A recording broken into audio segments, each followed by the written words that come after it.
Hello friends, आज की इस वीडियो में हम रीजनिंग का प्रैक्टिस सेट 13 देखेंगे। इस प्रैक्टिस सेट में रीजनिंग के 10 इंपॉर्टेंट क्वेश्चंस लिए गए हैं।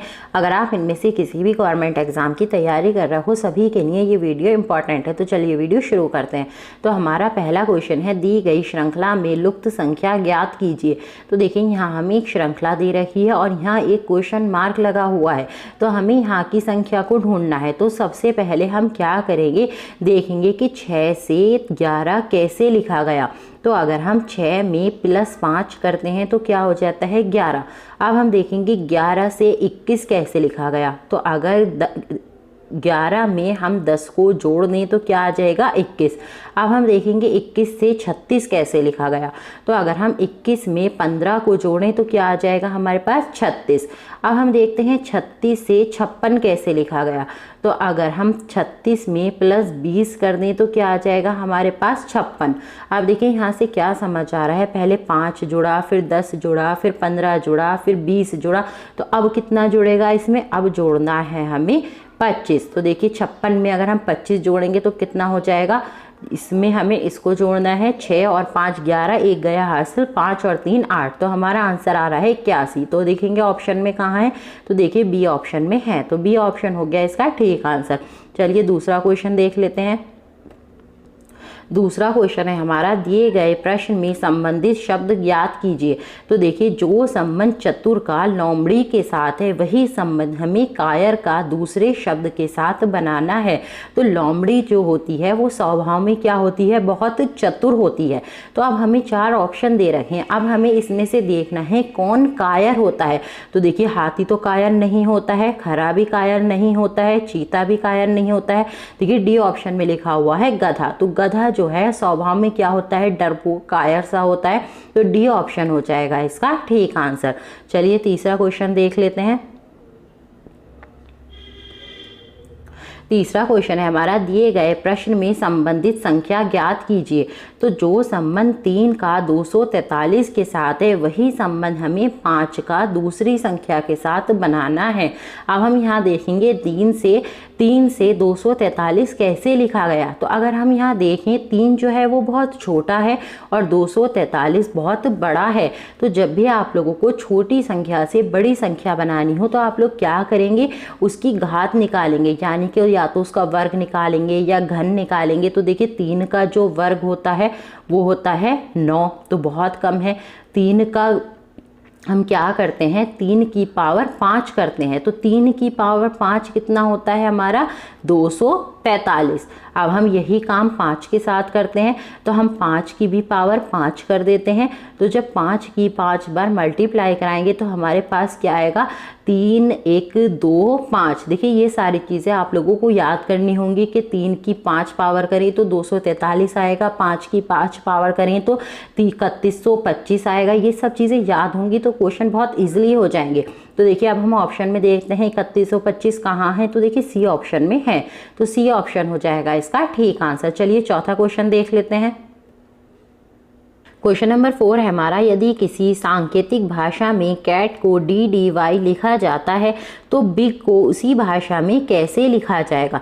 तो देखिए इन्होंने कैट को क्या लिखा है, हम यहाँ लिख लेते हैं CAT। कैट को क्या लिखा है DDY। तो देखिए सी से अगर हम एक अक्षर आगे बढ़ें तो क्या आ जाएगा डी। अब ए से डी कैसे लिखा गया है, 3 अक्षर आगे बढ़ गए हैं। टी से वाई कैसे लिखा गया है, तो यहाँ इन्होंने 5 अक्षर जोड़ दिए हैं। तो इसी तरीके से हम बिग के लिए लिख लेते हैं। तो यहाँ हम लिखते हैं बिग BIG। तो बी के बाद कितने अक्षर आगे बढ़ना है, एक अक्षर। तो बी के एक अक्षर आगे बढ़ेंगे तो क्या आएगा सी। आई से कितने अक्षर बढ़ने हैं, 3 अक्षर। आई में अगर 3 अक्षर जोड़ेंगे तो क्या आ जाएगा एल। जी से कितने अक्षर बढ़ने हैं, 5 अक्षर। तो जी में अगर 5 अक्षर जोड़ें तो क्या आ जाएगा एल। तो हमारा कोड वर्ड आ रहा है CLL। अब हम ऑप्शन में देखेंगे कहाँ है। तो देखिए सी ऑप्शन में है। तो सी ऑप्शन हो गया इसका ठीक आंसर। चलिए 5वां क्वेश्चन देख लेते हैं।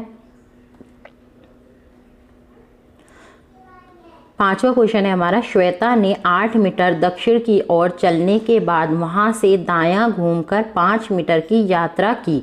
पुनः दायां घूमकर उसने 3 मीटर की यात्रा की। तो बताइए वह अब किस दिशा में जा रही है। तो इस क्वेश्चन को करने के लिए हम क्या करते हैं, सबसे पहले हम यहाँ दिशाएं बना लेते हैं, इससे गलती नहीं होगी। तो देखिए इधर होता है हमारा पूर्व, इधर होता है हमारा पश्चिम, ऊपर होता है हमारा उत्तर और नीचे होता है हमारा दक्षिण।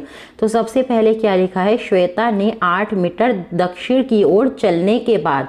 तो सबसे पहले वो क्या कर रही है, मान लीजिए यहाँ है श्वेता, तो किधर चल रही है, वो दक्षिण की ओर। कितना चली है, 8 मीटर। अब आगे क्या लिखा है, वहां से दायां घूमकर 5 मीटर की यात्रा की। तो देखिए यहाँ खड़ी है श्वेता, यहाँ से इसका दायां किधर होगा, इधर। कितनी यात्रा की, 5 मीटर। अब आगे क्या लिखा है, पुनः दायां घूमकर उसने 3 मीटर की यात्रा की। देखिए अब यहाँ है श्वेता, अब यहाँ से इसका दायां किधर होगा, इधर होगा। कितनी की, 3 मीटर की। तो हम यहाँ लिख देते हैं। तो अब देखिए क्या बताना है हमें, तो बताइए अब वह किस दिशा में जा रही है। तो देखिए श्वेता इधर जा रही है। अब देखिए आप इधर कौन सी दिशा होती है, इधर होता है हमारा उत्तर। तो श्वेता किधर जा रही है, उत्तर की दिशा जा रही है। तो डी ऑप्शन हो जाएगा हमारा ठीक आंसर। चलिए छठा क्वेश्चन देख लेते हैं। क्वेश्चन नंबर 6 है हमारा, अक्षरों का कौन सा समूह खाली स्थानों पर क्रमवार रखने पर दी गई अक्षर श्रृंखला को पूरा करेगा। तो देखिए यहाँ हमें एक अक्षर श्रृंखला दे रखी है और कुछ कुछ जगह रिक्त स्थान है, तो हमें उन रिक्त स्थान को पूरा करना है। तो इस तरीके के क्वेश्चंस करने के लिए सबसे पहले आप श्रृंखला को गिन लीजिए कि उसमें कितने अक्षर हैं और साथ में आपको रिक्त स्थान को भी गिनना है। तो देखिए 1 2 3 4 5 6 7 8 9 10 11 12। तो ये कुल मिलाकर कितने हैं, 12 हैं। तो अब हम क्या करेंगे, इनको 3 या 4 पार्ट्स में डिवाइड कर लेंगे। तो यहाँ हम क्या करते हैं, 4 पार्ट्स में डिवाइड कर लेते हैं। तो इस श्रृंखला को मैं 4 पार्ट्स में डिवाइड कर रही हूँ। तो देखिए एक हम यहाँ से काट देते हैं, ठीक है, एक हम यहाँ से काट देते हैं, इसको एक हम यहाँ से काट देते हैं। अब देखिए 4 पार्ट्स में डिवाइड हो गई है। अब क्या है, इन चारों में हम एक जैसे ही अक्षर आएंगे। तो सबसे पहले हम क्या करते हैं, ए वाली जो हमें दे रखी हैं, ए ऑप्शन को हम इसको भर कर देखते हैं कि हमारी श्रृंखला सही बैठ रही है या नहीं बैठ रही है। अगर इससे सही नहीं बैठेगी फिर बी रख कर देखेंगे, फिर सी, फिर डी, जिससे हमारी अक्षर श्रृंखला ठीक हो जाएगी, वही ऑप्शन हमारा ठीक हो जाएगा। तो देखिए ए में क्या है हमारा, सबसे पहले ए लिखा हुआ है तो मैं यहाँ ए लिख देती हूँ। फिर उसके बाद दूसरा क्या लिखा हुआ है, बी लिखा हुआ है तो मैं यहाँ बी लिख देती हूँ। फिर 3 बार ए है, इसका मतलब यहाँ भी ए है, यहाँ भी ए है और यहाँ भी ए है। अब हम देखते हैं अक्षर श्रृंखला को सही है या नहीं है।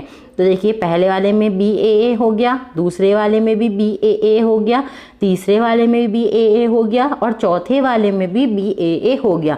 तो इसका मतलब है ए ऑप्शन जो है वो बिल्कुल ठीक है। अगर इससे नहीं होता तो हम बी से देखते, फिर वही उसको चेक करते। तो यहाँ तो ए ऑप्शन ही हमारा ठीक है। तो चलिए 7वां क्वेश्चन देख लेते हैं।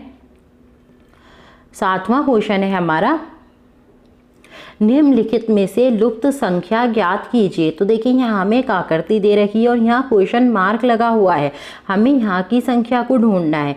तो इस तरीके के क्वेश्चंस को या तो हम ऐसे हल कर सकते हैं या ऐसे हल कर सकते हैं। तो इस आकृति को हम क्या करते हैं, पहले इस तरीके से हल करके देखते हैं।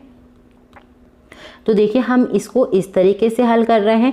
तो सबसे पहले हम देखेंगे 6 से 12 कैसे लिखा गया। तो अगर 6 की 2 से गुणा कराएं तो क्या आ जाएगा, 12। अब हम देखेंगे 12 से 24 कैसे लिखा गया। तो 12 की अगर 2 से गुणा कराएं तो 24 आ जाएगा। 24 से 48 कैसे लिखा गया, 24 की 2 से गुणा कराएं तो 48 आ जाएगा। इसी तरीके से इसको और चेक करते हैं इस वाली को। देखिए 4 से 8 कैसे लिखा गया, 4 दूनी 8, 8 से 16 फिर से 2 से गुणा करा दिए, 8 दूनी 16, 16 से 32, 16 दूनी 32। अब देखिए हमें यहाँ की संख्या को भरना है तो क्या आएगा, हम 3 की भी 2 से गुणा करा देते हैं। 3 दूनी क्या हो जाएगा, 6। तो यहाँ हम 6 रख रहे हैं। अब हम इसको चेक भी कर सकते हैं। अब देखिए 6 से 2 की गुणा कराई 12 हो गया, 12 से 2 की गुणा कराई 24 हो गया। तो देखिए 6 जो है वो बिल्कुल ठीक आंसर है। तो अब हम ऑप्शन में देखते हैं 6 कहाँ है। तो देखिए डी ऑप्शन में है, डी ऑप्शन हो गया इसका ठीक आंसर। चलिए 8वां क्वेश्चन देख लेते हैं।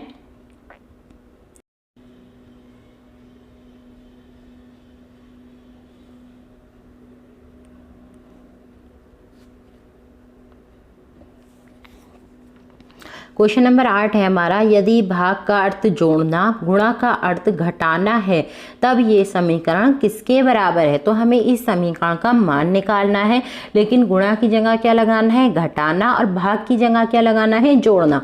तो सबसे पहले हम इस समीकरण को ठीक करके लिख लेते हैं, जिसका जो अर्थ है वही लगाते हैं। तो देखिए यहाँ 15 लिखा हुआ है, 15 ही लिखते हैं। गुणा लगा हुआ है, लेकिन गुणा का अर्थ क्या है, घटाना, तो घटा देते हैं -9। फिर भाग लगा हुआ है, तो भाग का अर्थ क्या है, प्लस, ब्रैकेट है, ब्रैकेट ऐसे ही लगाएंगे। फिर गुणा लगा हुआ है, गुणा का अर्थ माइनस, फिर 4, फिर गुणा है माइनस, फिर देखिए 4, फिर देखिए यहाँ भाग है, भाग का अर्थ क्या है, प्लस, तो प्लस लगा देते हैं। तो सबसे पहले हम इन ब्रैकेट को सॉल्व करते हैं। तो देखिए 15 में से अगर 9 जाएंगे तो कितने बचेंगे, 6, प्लस 12 में से 4 जाएंगे तो कितने बचेंगे, 8, माइनस 4 और 4 कितने हो जाएंगे, 8। तो देखिए प्लस का 8 माइनस का 8 कैंसिल हो जाएंगे, तो क्या बचा हमारे पास, 6। अब हम ऑप्शन में देखेंगे 6 कहाँ है, तो देखिए बी ऑप्शन में है। तो बी ऑप्शन हो गया इसका ठीक आंसर। चलिए नवा क्वेश्चन देख लेते हैं। नवा क्वेश्चन है हमारा, एक ही पासे की 3 अलग अलग स्थितियां आकृति 1, 2, 3 में दर्शाई गई हैं। अंक 5 के विपरीत फलक कौन सा अंक होगा। तो हमें यहाँ 5 अंक का विपरीत फलक निकालना है। तो इस तरीके के क्वेश्चंस करने के लिए आप लोगों को क्या करना है, पहले पहली और दूसरी आकृति देखनी है, और इनमें देखना है क्या 2 नंबर कॉमन है। कॉमन का मतलब होता है एक जैसा। 2 नंबर हमें कॉमन ढूंढने हैं। तो देखिए यहाँ 5 है, यहाँ भी 5 है और 1 है।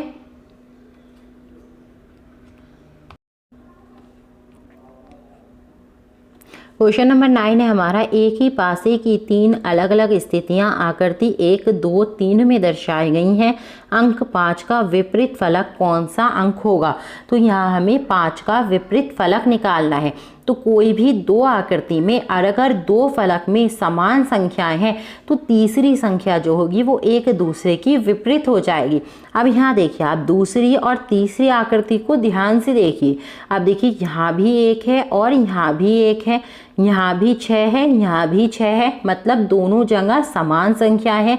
तो तीसरी वाली जो संख्या है वो क्या हो जाएंगी, एक दूसरे की विपरीत हो जाएंगी। तो यहाँ 5 का विपरीत क्या हो जाएगा, 4 हो जाएगा।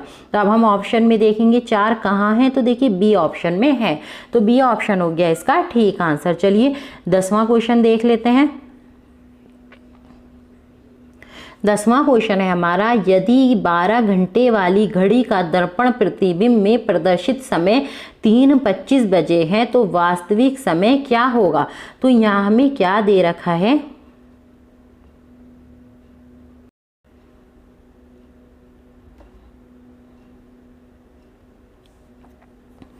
क्वेश्चन नंबर 10 है हमारा, यदि 12 घंटे वाली घड़ी का प्रतिबिंब में प्रदर्शित समय 3:25 बजे हैं, तो वास्तविक समय क्या होगा।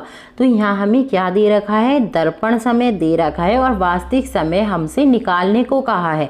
तो यहाँ देखिए हमें दर्पण समय दे रखा है, मैं शॉर्ट में लिख रही हूँ, क्या दे रखा है 3:25 और हमसे वास्तविक समय मांगा है। तो हम यहाँ क्या करेंगे, 11:60 में से दर्पण वाले समय को माइनस कर देंगे, तो हमारे पास वास्तविक समय आ जाएगा। तो 11:60 में से हम 3:25 को माइनस कर देते हैं। तो देखिए 10 में से 5 जाएंगे, 5 बचेंगे, 5 में से 2 गए, 3 बचे, 11 में से 8 गए, 11 में से 3 गए तो 8 बचे। तो देखिए हमारा समय आ रहा है 8:35। अब हम ऑप्शन में देखेंगे 8:35 कहाँ है, तो देखिए बी ऑप्शन में है।